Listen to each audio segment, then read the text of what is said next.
তোমার আবার দাম কিসের? তোমায় আমি বেচবো নাকি? তোমার আবার কাবিন কিসের? তোমায় আমি ছাড়ছি নাকি? পকেট মানি খরচা কিসের? যা চাও তাই দিচ্ছি নাকি? তুমি উল্টো আমায় দিও, সব তো তোমার কাছেই রাখি।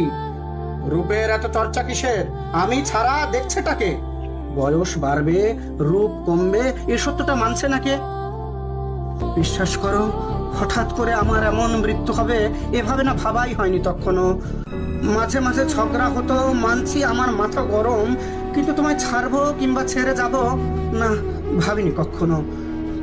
এখন ভাবি, তোমায় কিছু দিলেই বরং ঠিক হতো। এতটা পথ, লম্বা আয়ু একা একা পাড়ি দেবে, বিশ্বাস করো আমি ভীষণ লজ্জিত আর বিব্রত। আসলে কি, আমার আমির বাইরে গিয়ে তোমায় আমি ভাবিনি। আমায় ছাড়াও তোমার একটা জীবন আছে এমন করে ভাবিনি।